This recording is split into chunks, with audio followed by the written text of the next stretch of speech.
ನಮಸ್ಕಾರ. GMV YouTube ಚಾನಲ್ಗೆ ನಿಮಗೆ ಸ್ವಾಗತ. ಇವತ್ತಿನ ವಿಡಿಯೋದಲ್ಲಿ ಶಿವಮೊಗ್ಗ ಜಿಲ್ಲೆಯ ಹೊಸನಗರ ತಾಲೂಕಿನ ಶ್ರೀರಾಮಚಂದ್ರಾಪುರ ಮಠದ ಶರಾವತಿ ನದಿ ತೀರದ ಸುಂದರ ಪರಿಸರದ ಮಧ್ಯೆ ತಲೆ ಎತ್ತಿ ನಿಂತಿರುವ ಮಹಾನಂದಿ ಗೋಲೋಕದ ಬಗ್ಗೆ ಮಾಹಿತಿ ನೀಡುತ್ತೇನೆ. ಶ್ರೀರಾಮಚಂದ್ರಾಪುರ ಮಠದ ಶ್ರೀ ರಾಘವೇಶ್ವರ ಭಾರತಿ ಮಹಾಸ್ವಾಮಿಯವರು ಗೋ ಸಂರಕ್ಷಣೆಗೆ ಬದ್ಧರಾಗಿದ್ದು, ವಿಶ್ವ ಗೋ ಸಮ್ಮೇಳನ, ಮಂಗಳ ಗೋಯಾತ್ರೆ, ಅಭಯಾಕ್ಷರ ಆಂದೋಲನಗಳ ಮೂಲಕ ದೇಸಿ ಗೋವುಗಳ ರಕ್ಷಣೆ, ಗೋಹತ್ಯೆ ನಿಷೇಧ ಮತ್ತು ಗೋ ಉತ್ಪಾದನೆಗಳ ಬಳಕೆಗೆ ವ್ಯಾಪಕ ಪ್ರಚಾರ ನೀಡುತ್ತಿದ್ದಾರೆ. ಶ್ರೀಗಳು ಗೋ ಸಂರಕ್ಷಣೆಯನ್ನು ಮಹತ್ವದ ಕಾರ್ಯವೆಂದು ಪರಿಗಣಿಸಿ ಗೋ ಸಂಪತ್ತನ್ನು ಕಾಪಾಡಲು ಸಮಾಜಕ್ಕೆ ಕರೆ ನೀಡುತ್ತಾರೆ. ಶ್ರೀಗಳ ಈ ಅನೇಕ ಆಂದೋಲನಗಳು ಹಾಗೂ ಅನೇಕ ಕಡೆ ಗೋಶಾಲೆಗಳನ್ನು ನಿರ್ಮಿಸಲು ಮಹಾನಂದಿ ಗೋಲೋಕವೇ ಮೂಲವಾಗಿದೆ. ಮಹಾನಂದಿ ಗೋಲೋಕ ಇಲ್ಲಿ 30 ದೇಸಿ ತಳಿಗಳಿರುವ ವಿಶ್ವದ ಏಕೈಕ ಗೋಲೋಕ.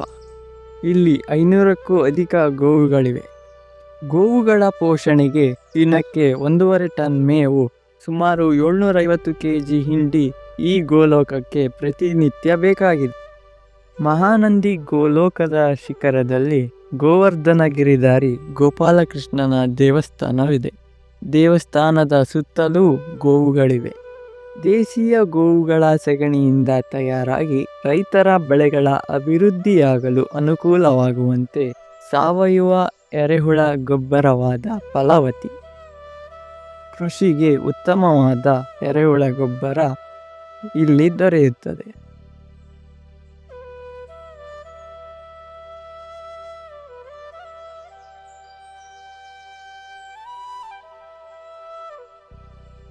ಗೌಯ ಉತ್ಪನ್ನ ಘಟಕದಿಂದ ಇಲ್ಲಿ ಕುಂಕುಮ, ಅಗರಬತ್ತಿ, ಧೂಪ, ತುಪ್ಪ, ಸಾಬೂನು, ಹಲ್ಲು ಉಜ್ಜುವ ಪೇಸ್ಟ್ ಸೇರಿದಂತೆ ಅನೇಕ ಗೋ ಉತ್ಪನ್ನಗಳನ್ನು ತಯಾರಿಸಿ ಮಾರಾಟ ಮಾಡುವುದರಿಂದ ಗೋವಿನ ಮೇವಿಗೆ ಸ್ವಲ್ಪ ಸಹಾಯವಾಗುತ್ತದೆ.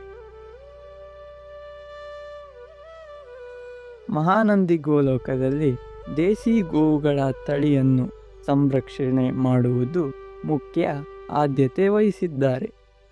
ಒಂದೊಂದು ತಳಿಗೆ ಒಂದೊಂದು ಪ್ರತ್ಯೇಕ ಕಟ್ಟಡಗಳನ್ನು ನಿರ್ಮಾಣ ಮಾಡುತ್ತಿದ್ದಾರೆ.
ಈ ವಿಶಾಲವಾದ ಗೋಲೋಕವನ್ನು ನೋಡದೇ ಇರುವವರು ಬಂದು ಗೋವಿನೊಂದಿಗೆ ಸಮಯ ಕಳೆಯಬಹುದಾಗಿದೆ ಎಂದು ಹೇಳುತ್ತಾ ಈ ವಿಡಿಯೋವನ್ನು ಮುಗಿಸುತ್ತೇನೆ. ಧನ್ಯವಾದಗಳು.